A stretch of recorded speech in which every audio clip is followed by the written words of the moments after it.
Assalamualaikum warahmatullahi wabarakatuh. Di sini saya akan memaparkan sedikit tentang teori kritik sastra strukturalisme. Jadi di sini saya akan membahas apa yang dimaksud dengan teori kritik sastra strukturalisme dan apa kelebihan dan kekurangannya. Nah, di barat, kelahiran kritik sastra struktural berawal dari upaya yang dirintis kaum formalis Rusia yang ingin membebaskan karya sastra dari lingkungan ilmu-ilmu lain seperti psikologi, sejarah, atau penelitian kebudayaan. Jadi, di barat awal mula terbentuknya kritik sastra strukturalisme ini yaitu dari kaum formalis Rusia yang ingin memisahkan antara sastra dengan ilmu-ilmu lain seperti sosial dan sebagainya. Karena bagi mereka, apabila sebuah karya sastra diteliti dari ilmu sosial, itu kurang meyakinkan. Jadi mereka menginginkan karya sastra itu meneliti dari bahasa dan kata tanpa ada pengaruh-pengaruh dari luar seperti sosial, politik, dan kebudayaan.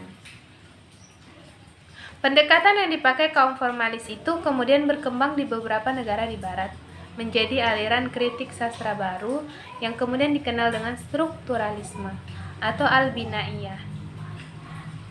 Jadi, secara umum, aliran strukturalisme ini memandang bahwa kritik sastra harus berpusat pada karya sastra itu sendiri tanpa memperhatikan sastrawan sebagai pencipta dan pembaca sebagai penikmat. Maksudnya di sini, karya strukturalisme itu memfokuskan diri pada bentuk dari karya sastra itu sendiri. Contoh, pada puisi, karya strukturalisme itu membahas secara mendetail unsur-unsur intrinsik yang ada pada puisi tersebut. Misalnya, wazan, tasbih, qafiyah, atau untuk puisi bahasa Indonesia, misalnya dalam sastra Indonesia, misalnya dia membahas majas, gaya bahasa, kemudian membahas sajak dan irama.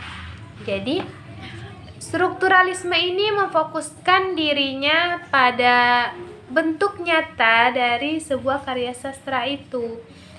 Strukturalisme ini tidak menginginkan adanya pengaruh-pengaruh dari luar seperti unsur-unsur ekstrinsik yang terdapat dalam karya sastra itu tidak dibahas dalam strukturalisme ini.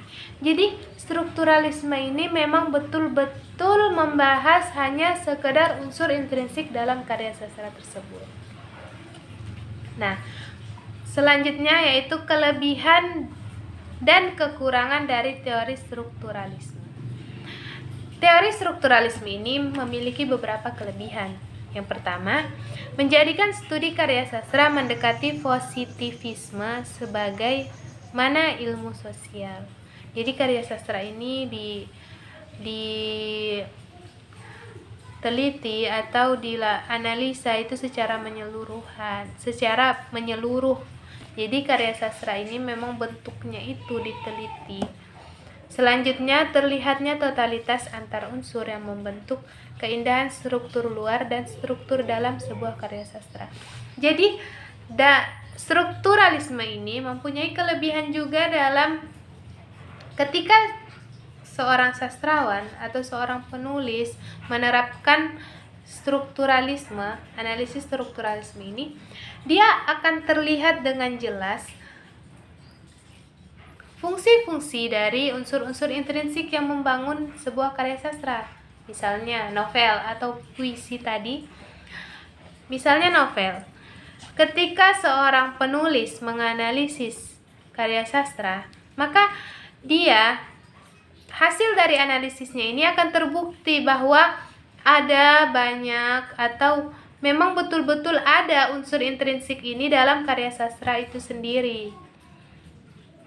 Selanjutnya, tidak mensyaratkan seorang pengkaji sastra memiliki pengetahuan seluas mungkin mengenai latar belakang sejarah, psikologi, filsafat, dan lain sebagainya.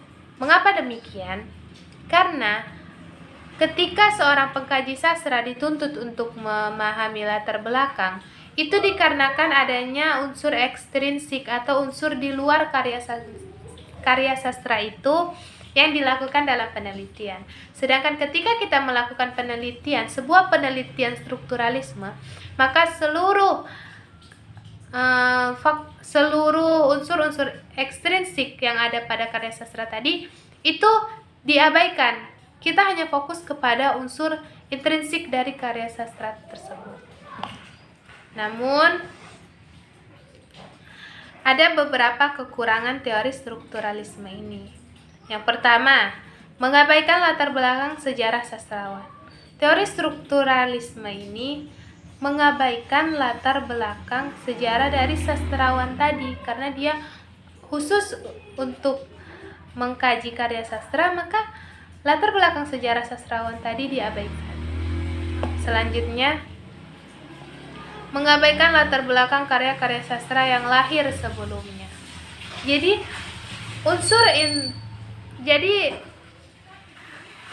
analisis strukturalisme ini mengabaikan adanya latar belakang karya-karya sastra yang lahir sebelum karya sastra ini. Jadi latar belakang karya-karya sastra tadi diabaikan, sehingga literatur itu tidak dikedepankan, tidak wajib dibaca, pengetahuan tidak seluas ketika membahas unsur ekstrinsiknya. Selanjutnya yaitu analisis suatu karya sastra menjadi miskin atau kering. Maksudnya di sini, analisis dari sebuah karya sastra tadi diakibatkan tidak menganalisis unsur ekstrinsiknya. Jadi dia tidak diperlukan.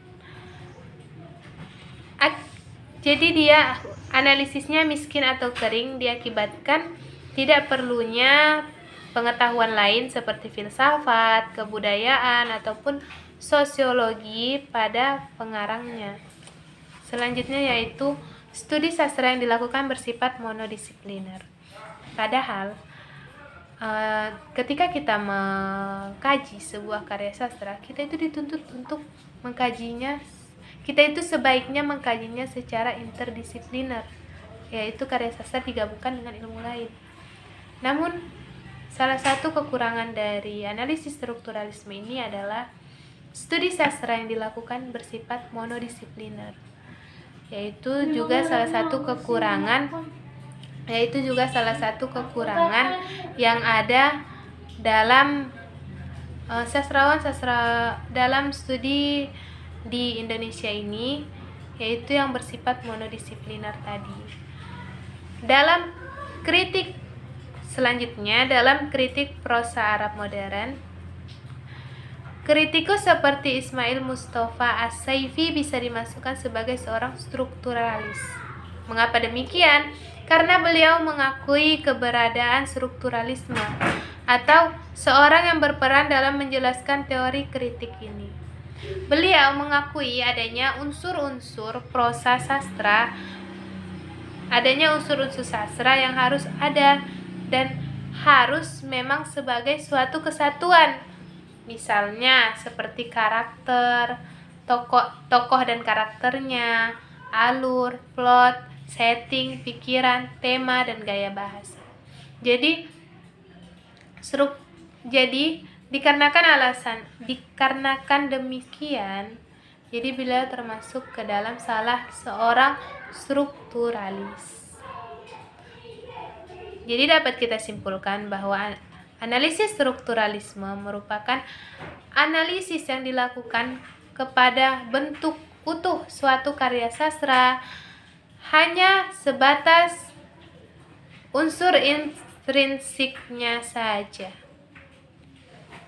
Sekian dari saya, kurang lebihnya saya mohon maaf. Assalamualaikum warahmatullahi wabarakatuh.